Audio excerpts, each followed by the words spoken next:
I'm Miranda Gray. I'm the Community Support Program Coordinator at New Horizons. I have my colleague Chip here. He's going to help me do a presentation for y'all today, and Chip is our home-based services coordinator. So I do have a PowerPoint, so I'm going to share that here.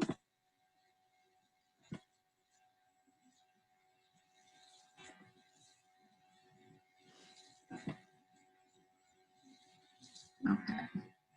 So my plan for today was just to tell you a little bit about New Horizons and what we do. I recognize some of you also, we already partner on some things. But so I want to just talk about New Horizons for a minute, and then Chip and I want to highlight two of our programs that we run. Both programs are evidence-based practices that we have here, and just two programs that we want to highlight because we want our community to know about the wonderful things that these programs can do for the folks in the community.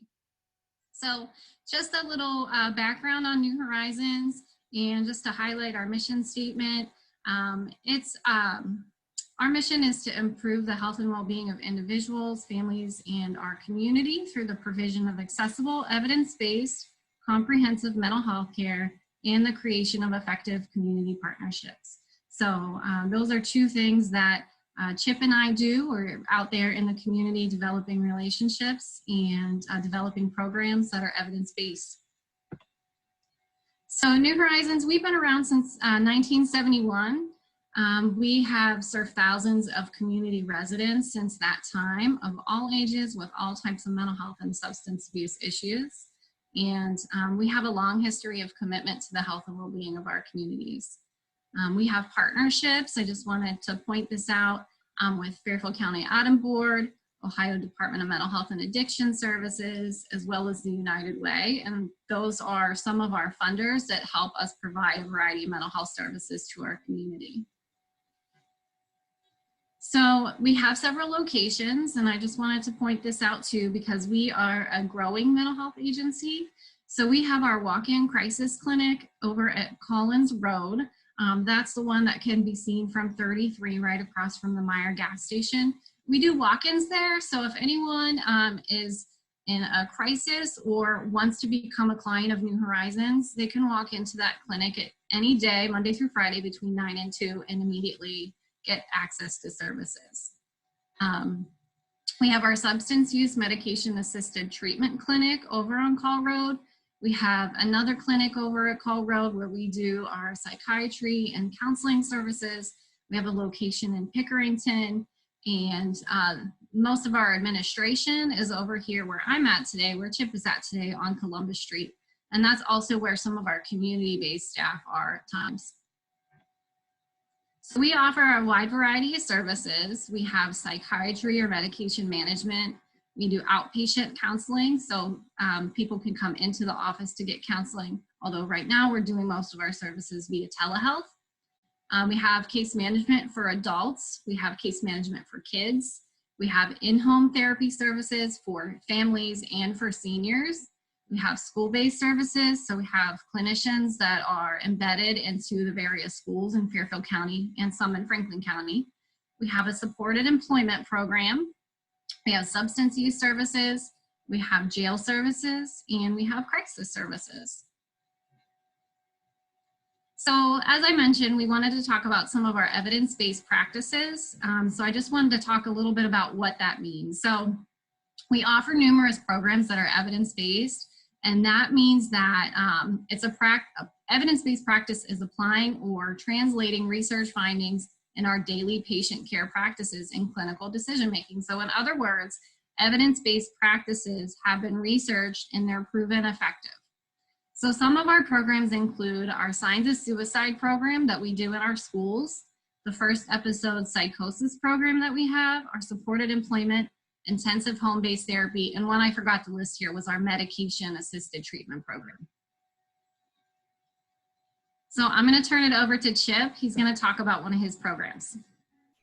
Hey guys, so again, like Miranda said, my name is Clarence Chapman. I go by Chip. I am the in-home programs coordinator. And so intensive home-based treatment is exactly what it is. It's a little bit different than typical home-based therapy because we see kids 2 to 3 times a week in their homes. It's fidelity-based, as it says right there. And it really helps our kids stay from residential treatment facilities. So I think last year we only had 1 child go to residential, which is a big impact on saving our community a lot of money. Brandon, you can go to the next slide. So as you see, we incorporate psychiatric support treatment. We do behavioral health counseling. We do mental health assessments, crisis response. So everything essentially is bridged into one program is how that's designed.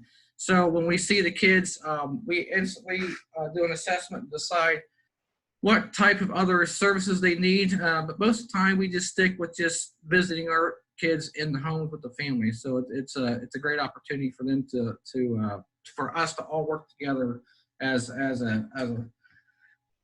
all work together with the family, essentially, is what I'm getting at. Okay. So as it shows, we work with kids ages 6 to 18. We conduct a CANS assessment to screen where their strengths and weaknesses are in the family.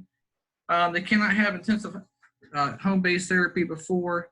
The Fairfield Adult Children's First Council pays for all of our private insured clients. Medicaid is accepted, and then also we have to have a commitment from the families to have at least a minimum of 90 days to 180 days of treatment. So, and like I said, those sessions are 2 to 3 hours per session, 2 to 3 times a week. And there's our contact information for Cindy West, as well as for me. If you guys know of anybody that needs services, I highly recommend they go through Cindy West. So she and I meet with the families, we screen the families, and then in that we decide who's qualified to be in our program.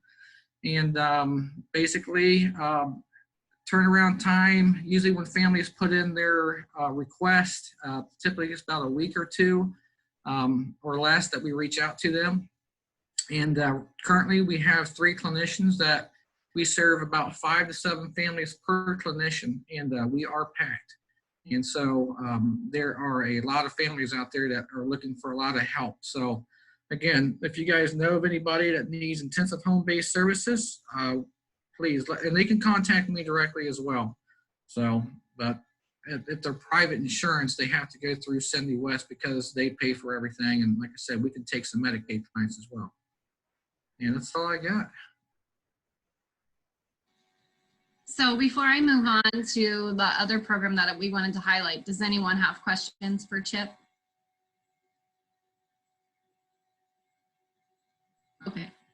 All right. Well, maybe at the end, we'll think of something.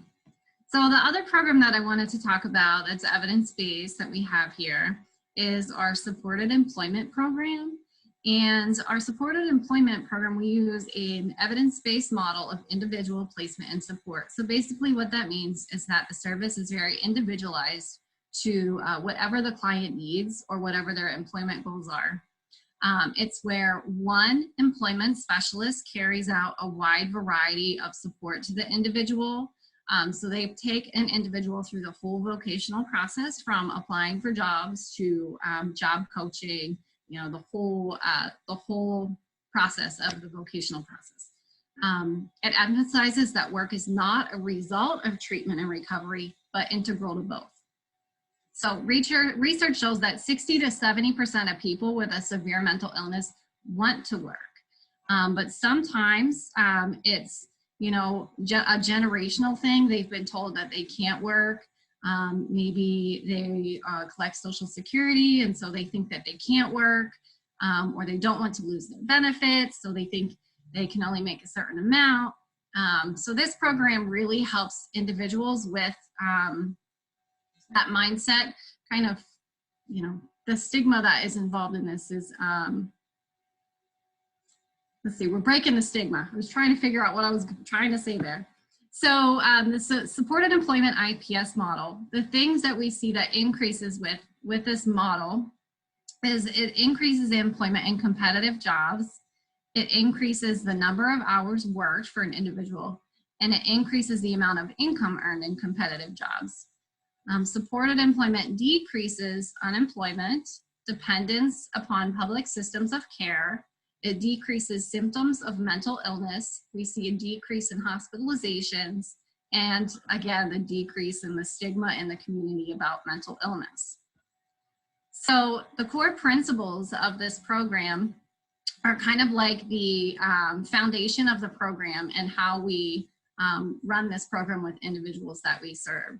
So we help people with competitive employment. So the clients that we serve can apply for any job that's in the community. We do not do sheltered workshops or anything like that. So it's a job that you and I can apply for are the types of jobs that we help people get. Systematic job development, that means that our supported employment specialists are out in the community developing relationships with employers. And our goal for that is to help the client find the right job fit, but also help employers find the right candidates. We do rapid job search, so it's very quick whenever someone is entered into our program, and then we start looking for jobs almost immediately. We integrate our services, so not only do the people receive supported employment services, but they have a case manager and they get other services for their mental health. And the team is, they act as a treatment team to help the individual with their employment goals. Zero exclusion, we do not exclude people from receiving this service. So someone who is currently symptomatic, possibly experiencing severe depression, anxiety, psychosis, that doesn't matter to us. We will help a person despite that. Same thing with criminal background or if someone's in active use of their addiction, we will still work with those people. We don't exclude anybody. And time and limited support. So this program is able to help a person for as long as they want and need the help. So a lot of vocational programs will help people get a job, and then after 90 days, they close that person of services. We will stay open with this person for as long as they need. So we've had a couple people who are employed through our program, but we still have had them open for a year to 2 years, just because they want the ongoing support. And then worker preferences I already mentioned. So we help people find a job that's a good fit for them, and it's a job that they want, and it's not just something that we want for them. And then we also have benefits planning services. So again, I mentioned, sometimes people, when they're on Social Security or receive other public assistance benefits, they have this fear that they're going to lose their benefits, or they've been told that they can't work because they are receiving benefits. We have a benefits planner that can help a person write out a very detailed plan about what types of benefits they will lose or benefit might decrease, but really spell that out for them so they can make an informed decision about working. So eligibility. So this, because it's an evidence-based practice, while we don't exclude anybody, we do have some eligibility criteria for people that we can serve in this program. So the person must have the desire to work. That's the #1 thing. So we look for someone who really wants to get a job. Those are the easiest people to help, obviously. Sometimes when we get referrals from outside sources, like let's say CPS, this person needs to get a job before they can visit their children, or sometimes it's probation that says we want you to get a job so you can phase up in court or whatever it might be. Those cases are sometimes tough, so we look for someone with a desire to work. They have to be a client of New Horizons. So if you'd like to refer someone to our program, they have to have an intake and they have to become a client of New Horizons first. We currently only serve adults in this program, so they have to be 18 or older, must be a Fairfield County resident, and the reason for that is because a lot of our funding for this program is through the Fairfield County Ad Board. And then they must have a diagnosis of a severe mental illness. So that is going to be like a bipolar disorder, schizoaffective disorder, schizophrenia, major depression. Those are all considered severe mental illnesses. And so the contact person for this program is Tracy Hodel. She's our supported employment team leader. And that's the phone number for our Columbus Street office where she is, she's typically there. And I just want to make sure I say thanks to our supported employment partners, because as I mentioned, we have some funding sources that help us with this program and allow us to provide the service. So that's going to be OOD, or the State Vocational Rehabilitation Program. We are a vendor of them, so they can also make referrals to us for people that go through OOD. And then Ohio Mental Health and Addiction Services also provides some support to us to maintain our fidelity for this program. And then, of course, the Fairfield County Adam Board, as I mentioned, provides us with some funding to do this program. So that is the end of our presentation. Does anyone have any questions about supported employment or just New Horizons in general? I'm looking through the chat, but I don't see any questions in the chat. I didn't realize that you guys did like job training. That's pretty cool. I didn't realize that was part of the package. Yeah, it's a program that's very near and dear to my heart. We started the program about 4 years ago, and I was fortunate to start the program as the only employment specialist. And over the last 4 years, we've really grown. So right now we have 2 employment specialists. We're about to hire another one, and then a team leader who is also our benefits planner. So we're hoping to continue to expand the service, possibly provide a supported employment specialist who only works with folks with a substance use disorder rather than the mental illness piece. I feel like that's pretty necessary. Yes. So yeah, definitely something needed in the community. It's been, I just want to say, I forgot to mention, I was looking at some data before we started this meeting, and in 2019, we served about 70 individuals. Not every one of those 70 people got a job, but within that year, we had 48 job starts, which is really great. So some people obtained a job more than once, but we had 48 job starts, so that's pretty good. The national average for the percent of a person's caseload that's employed is about 55%. At New Horizons, we're about 60 to 65% each year. So percent of caseload employed is, a caseload is about 20 people. So 65% of that 20, that's pretty good. Yeah, that sounds really good. Would you be able to email me that PowerPoint also? Because I want to send it out to the other ISCs and the other people in the agency that couldn't come today. Absolutely. Okay. All right. Does anybody else have any questions? You guys can unmute if you have anything. No. Okay. All right. Well, that's great. Thank you guys so much for being on today. And like I said, I'll send out that PowerPoint to the other people in the agency that weren't here. And then I will send you the recording of today so you can share that with others as well. Great. Thank you for having us. No problem. Thank you guys for being here. Yeah. I want to say to everybody else on the call, next Tuesday, Fairfield Medical Center Foundation is on virtual community. And then on Thursday is Harcum House. So that's what's coming up for the next week. So I hope to see you guys all there. And other than that, have a great day. Thank you.